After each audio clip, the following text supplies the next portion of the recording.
Welcome to Armoria, where we uncover the strategies, weapons, and human stories that defined the wars shaping our world. Today we enter the final and most brutal chapter of the Pacific War, the Battle of Okinawa. April 1945. The Empire of Japan stands on the brink, and the Allied forces are determined to open the last door before invading the home islands. What awaited them was not just an army, but an island-turned fortress, where soldiers and civilians alike would be drawn into a storm of steel, fire, and despair. Subscribe to join our ranks of history enthusiasts and prepare to witness the battle that revealed the true face of modern war, a confrontation where technology met fanaticism and humanity was swallowed by the sea of death. By the spring of 1945, World War II was entering its final catastrophic phase. The Allies had crossed the Rhine in Europe, and Germany was collapsing from within. Yet in the Pacific, the path to Tokyo remained uncertain and drenched in blood. Each island taken, Tarawa, Saipan, Iwo Jima, had demanded an unbearable price. Now, the Allies turned their eyes to Okinawa, the largest of the Ryukyu Islands, just 600 kilometers south of Japan's main islands. Whoever controlled it would control the skies and seas leading to the emperor's doorstep. The island was more than a strategic objective. It was the last stepping stone before a potential invasion of Kyushu and Honshu. US planners saw Okinawa as the perfect base for airfields and logistics to support Operation Downfall, the code name for the invasion of Japan itself. But they also knew it would be the bloodiest battle yet. Intelligence predicted over 100,000 Japanese troops, well entrenched in a labyrinth of caves, tunnels, and underground fortifications. The Japanese High Command intended to turn Okinawa into a killing ground, buying time and inflicting such losses that the Americans might reconsider unconditional surrender demands.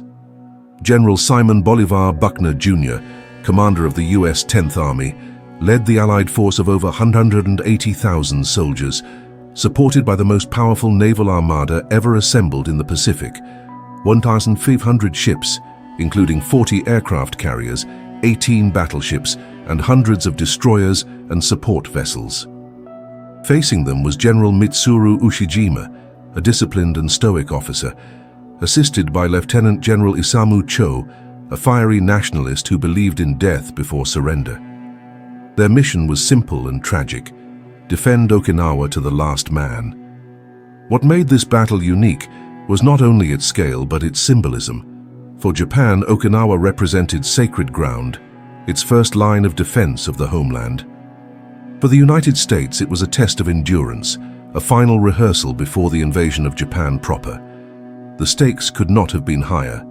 Both sides knew that the battle's outcome would influence the political decisions shaping the end of the war and possibly the dawn of the atomic age.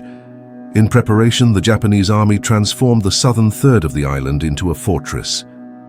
The Shuri Line, a series of defensive ridges, caves, and artillery emplacements, was designed to absorb American attacks and bleed them slowly. Instead of wasting lives in suicidal beach defenses, Ushijima adopted a strategy of attrition: withdraw, regroup, and strike from hidden positions. The Americans, accustomed to swift amphibious victories, would find themselves in a grinding, claustrophobic nightmare. Meanwhile, the Allies refined their strategy through months of naval bombardment and air raids. The US Navy unleashed Operation Iceberg, beginning with the largest amphibious landing of the Pacific War on April 1, 1945, Easter Sunday. As the Marines and Army divisions landed, they were stunned to find little resistance. The beaches were eerily silent. Some thought the enemy had fled. They had not. They were waiting, deep underground, ready to turn the calm into chaos. Beyond tactics and logistics, the battle's deeper meaning lay in what it revealed about modern total war. Okinawa would not only be fought between armies, but would consume an entire society. Soldiers, civilians, and the very soul of a nation taught that surrender was worse than death. The US sought to end the war swiftly. Japan sought to end it honorably, even in ruin. Between those visions lay a storm of fire, steel, and madness, the last great inferno before the world would change forever. Okinawa was not just another island on a map. It was a fortress sculpted by nature and war. Stretching roughly 110 kilometers in length, its narrow spine of ridges and limestone cliffs cut through the heart of the Pacific like a blade. The northern region, covered with thick jungle and steep hills, favored defense. The southern half, flatter but crisscrossed with ravines and coral ridges, became the perfect stage for a protracted siege. Rain fell endlessly, turning trenches into swamps and roads into rivers of mud. For the soldiers who landed there, Okinawa felt like a living nightmare, a place where the earth itself resisted every advance. The U.S. 10th Army, commanded by Lieutenant General Simon Bolivar Buckner Jr., was a hybrid force, a fusion of the Army's 24th Corps and the Marine III Amphibious Corps. It was the most powerful expeditionary army ever deployed in the Pacific.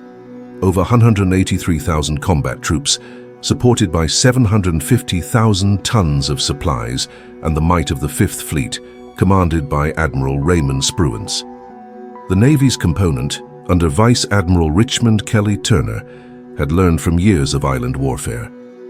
Their amphibious assault was orchestrated with near-mechanical precision, a ballet of steel involving 1,300 landing craft, bombardments from 18 battleships, and waves of carrier-based aircraft covering the skies. The Japanese, however, understood that brute force alone could not be stopped on the beaches. General Mitsuru Ushijima's 32nd Army, numbering approximately 100,000 soldiers, was a mix of veterans, conscripts, and local Okinawan auxiliaries. They lacked air cover and naval support, yet compensated through an elaborate network of underground defenses.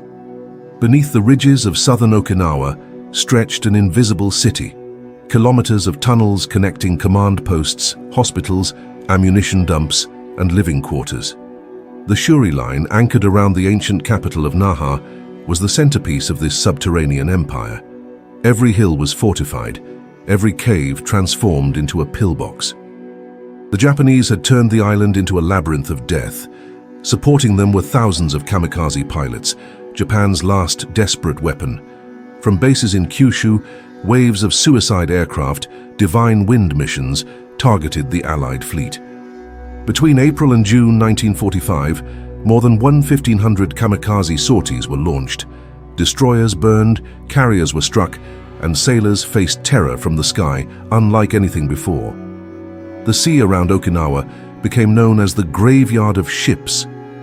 Yet despite their courage and sacrifice, the kamikazes could not alter the tide of the war. They inflicted fear, yes, but not defeat. The terrain itself became a weapon.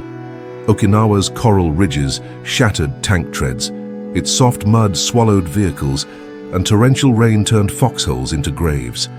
Engineers struggled to build roads while under fire. Infantrymen, weighed down with gear, clawed through terrain that seemed to regenerate after every bombardment. Visibility was often reduced to meters, and the enemy could vanish within seconds. One moment a shadow, the next a deadly ambush from the dark mouth of a cave. For civilians, there was no refuge. The island's population of around 300,000 people found themselves trapped between two worlds, the advancing Americans and the entrenched Japanese. Many were forced into labor, building fortifications or carrying ammunition through the rain of artillery. Others hid in caves with their families, clutching what little food remained. Propaganda from Tokyo painted the Americans as monsters, invaders who would slaughter and violate. This fear would later drive thousands to tragic acts of desperation. In the American camps, soldiers tried to find order in chaos. They cleaned their weapons, wrote letters home, prayed under the sound of thunder and distant gunfire. For many, Okinawa was supposed to be the final stop, the last step before peace. Instead, it became a test of human endurance, a brutal demonstration of how far both sides would go to end the war. The stage was set, the air reeked of oil and salt, the sea was blackened with ships, the rain would not stop. Every soldier, Japanese or American, sensed that what awaited them was not merely another battle, but a descent into a living inferno. The Typhoon of Steel was about to begin.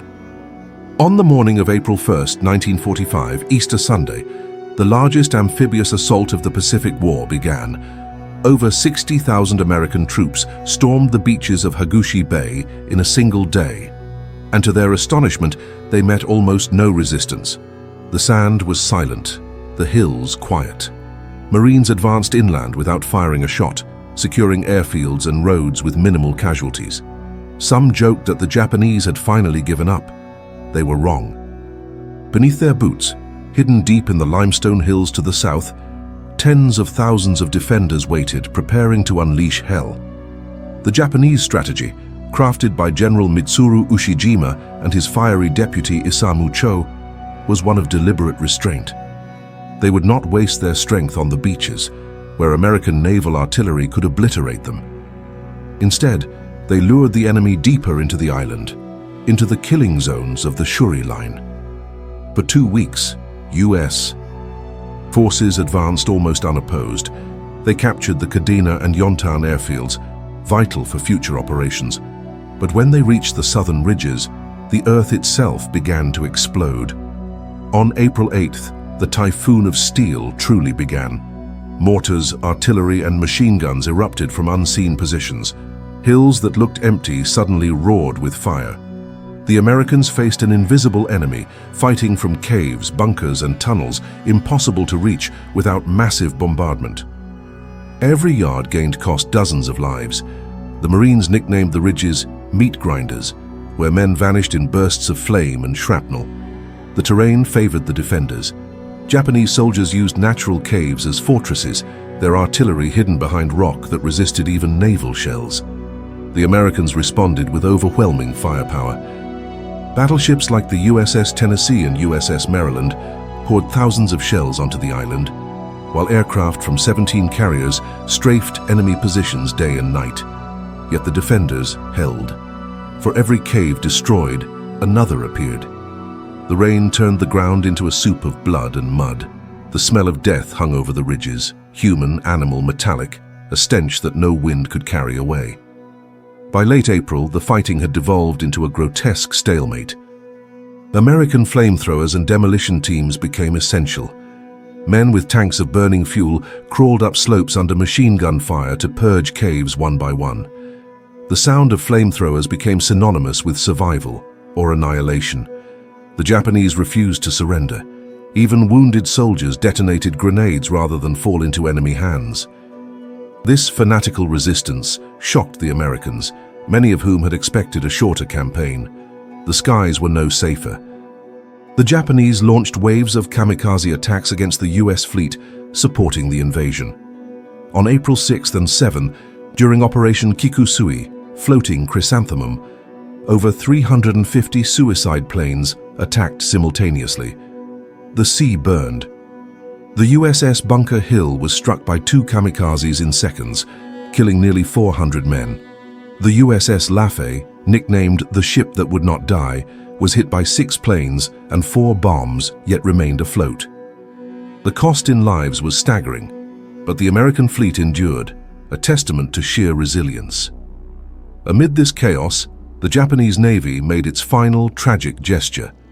The Yamato, the largest battleship ever built, was dispatched on a one-way mission to Okinawa. With minimal fuel and no air cover, it was ordered to beach itself and fight until destroyed.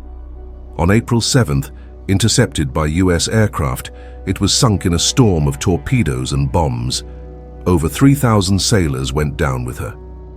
Japan's naval pride died in the waves, marking the end of an era. On land, the U.S. advance continued at a terrible pace. The 1st Marine Division fought for every ridge, Kakazu, Sugarloaf, Shuri, each name etched in blood. Rain turned supply lines into rivers. Corpses floated downstream. Soldiers began to lose track of time. Days blurred into nights illuminated by artillery flashes. The ground shook constantly. Commanders described the battle as a slow-motion apocalypse. By May 21st, American troops had reached the outer defenses of the Shuri Line. The Japanese still held, though their situation was hopeless. General Ushijima, calm even in despair, continued to command with stoic precision. His soldiers, starving and out of ammunition, still fought with bayonets, satchel charges, and sheer will. American commanders began to realize that Okinawa was not just a battle, it was a preview of what an invasion of Japan might look like, and it terrified them. The Typhoon of Steel had consumed everything, earth, sea, sky, and soul. The soldiers who survived began to understand that this island, this small piece of land in the Pacific, would decide not only the fate of nations, but also the methods by which the war would end. The cost of victory was becoming unbearable, yet the worst horror was still to come, not from the guns of war, but from the hearts of civilians caught in the crossfire. Beneath the thunder of artillery and the roar of aircraft, another tragedy unfolded, one rarely captured by combat reports or military maps. For the people of Okinawa, the battle was not just a military campaign. It was the end of their world. Caught between two unstoppable forces, over 300,000 civilians became unwilling participants in what would become one of the most harrowing human catastrophes of the Second World War. When the Japanese army occupied Okinawa years earlier, it absorbed the island into the empire's militarized vision of sacrifice. Villages were evacuated and turned into fortifications. Schools became barracks. Civilians were conscripted to dig trenches, carry ammunition, and construct defenses under constant bombardment. As the invasion approached, Tokyo's propaganda intensified. Leaflets and broadcasts warned that the Americans were demons, invaders who would rape, torture, and enslave. Surrender was portrayed as dishonor worse than death. In the weeks to come, this lie would claim tens of thousands of innocent lives. When the American forces landed in April 1945, the civilians of Okinawa fled southward, seeking shelter in caves, ravines, and ruins. Families hid underground for weeks, surviving on rainwater and scraps of food. The bombardment was relentless. Shells fell day and night, and the screams of the wounded echoed through the stone corridors. Disease spread rapidly. Parents tried to quiet their children's cries to avoid detection, knowing that a single sound could draw fire. Death came not just from bullets, but from starvation, thirst, and despair. Japanese soldiers, operating within these same caves, often forced civilians to serve as lookouts, carriers, or human shields. In many cases, they confiscated food or executed those suspected of collaborating with the enemy. Yet despite their suffering, the majority of Okinawans obeyed orders. Decades of imperial indoctrination had taught them that loyalty to the emperor was absolute. To disobey was treason, to surrender was shame. The turning point came as the battle for the Shuri Line intensified in May. Entire villages were obliterated by naval gunfire and airstrikes. Civilians tried to escape through no man's land, only to be caught between American and Japanese fire. Many ran toward the southern cliffs near Mabuni, where the sea offered no refuge, only the illusion of escape. There, under the deafening rain of explosions, one of the most tragic episodes of the war occurred. Mass suicides, driven by fear and coercion. Families clutching grenades distributed by Japanese soldiers ended their lives together. Mothers drowned their children before jumping into the waves. Others leapt from cliffs with cries of "Tenno Heika Banzai!" Long live the emperor! American soldiers, horrified, tried to save those who survived the fall, pulling wounded civilians from the surf.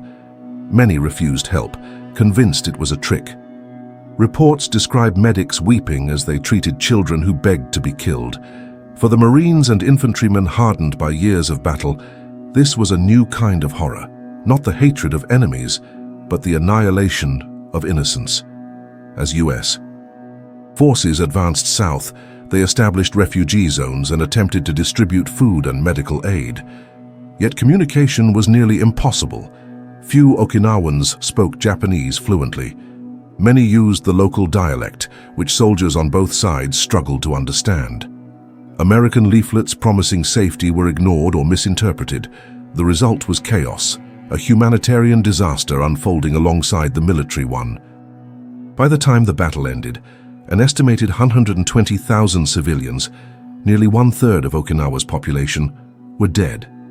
Thousands more were wounded, orphaned, or displaced. Entire bloodlines disappeared. Villages that had existed for centuries were reduced to ash and mud. The psychological scars would linger long after the smoke cleared. Survivors spoke of the island that forgot how to cry. In the aftermath, testimonies collected by historians revealed the depth of the trauma. Some survivors recalled being forced by Japanese officers to commit suicide or kill relatives who hesitated. Others remembered American soldiers risking their lives to save children. The tragedy of Okinawa defied the simplistic binaries of good and evil. It exposed the corrosive power of total war, a machine that devoured not only armies, but the very civilians it claimed to protect. The island that had once been known for its serene coral reefs and gentle winds became synonymous with death. To this day, the cliffs of Mabuni remain a silent monument to those who fell, not as soldiers, but as victims of fear, ideology, and the merciless logic of war. In their suffering, Okinawa revealed a truth deeper than any victory or defeat, that in the end the line between soldier and civilian, between conqueror and conquered, dissolves in the same sea of grief. By late May 1945, the island of Okinawa had become a graveyard of steel and silence. The once formidable Japanese 32nd Army was collapsing under the relentless pressure of American firepower. The Shuri Line, centerpiece of the island's defense, was dissolving into mud and ruins. The ancient castle of Shuri, centuries-old symbol of Ryukyuan culture, and now the Japanese headquarters, was reduced to ashes by naval bombardment and artillery. Still, even as defeat loomed inevitable, General Mitsuru Ushijima refused to abandon his post. His orders were unchanged: fight to the last man and show the world that Japan's spirit could not be conquered. For the Americans, progress came at an excruciating cost. Every hill and ravine was another ambush. Rain fell incessantly, blurring friend and foe alike. Entire battalions melted away in days. At Sugarloaf Hill, Marines attacked 8 times in a single week. Nearly every yard was fought over by flame, grenade, and bayonet. The 6th Marine Division called it a slaughterhouse in slow motion. US artillery fired more than 500,000 shells in 1 month, a barrage so intense that some ridges literally sank several feet under their own pulverized rock. Inside the Japanese lines, the situation was hopeless. Communications were collapsing, rations gone, ammunition nearly exhausted. Yet soldiers continued to fight with a calm fatalism that unnerved their opponents. Officers who had once studied at military academies now wrote farewell poems in blood. Field hospitals overflowed with the dying. Morphine had long run out, and the wounded were given grenades to end their suffering. Even so, the Japanese command maintained discipline. Ushijima's chief of staff, General Isamu Cho, raged against surrender, urging suicide charges that accomplished little but delay. Ushijima, more pragmatic, chose to preserve what dignity remained. The end would come, but it would be conducted with ceremony. On May 29th, the US 10th Army finally breached the Shuri Line. American patrols found abandoned artillery, smashed radios, and the bodies of men who had taken their own lives rather than surrender. The last Japanese units withdrew south toward Mabuni, pursued by tanks and flamethrowers. The once organized defense disintegrated into isolated pockets of resistance, soldiers hiding in caves, snipers haunting the ruins of villages, and suicide squads charging through the fog.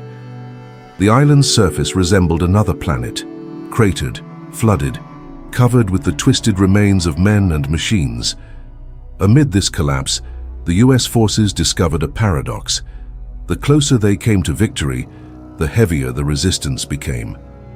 In the final week of fighting, kamikaze attacks intensified at sea, while soldiers on land resorted to desperate night assaults. Every inch of ground seemed cursed. Commanders compared the combat to Verdun or the Somme, not because of the technology, but because of the sheer scale of human suffering compressed into so small a place. On June 18th, as mop-up operations continued, tragedy struck the American command.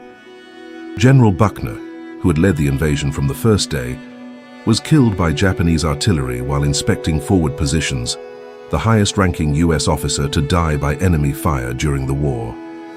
Ironically, that same day, General Ushijima prepared for his own end. In the pre-dawn hours of June 22nd, after a final staff meeting inside a cave near Mabuni, he and General Cho performed ritual seppuku, leaving behind letters praising their soldiers' valor and expressing hope that Japan's leaders would learn from defeat. Their bodies were later found by US troops, seated upright, swords resting across their knees.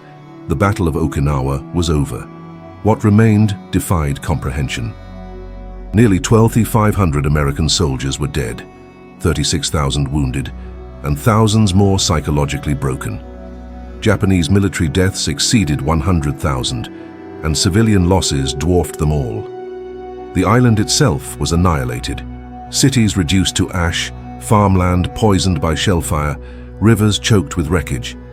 The US Navy had lost 36 ships sunk and over 350 damaged, the worst toll in its history.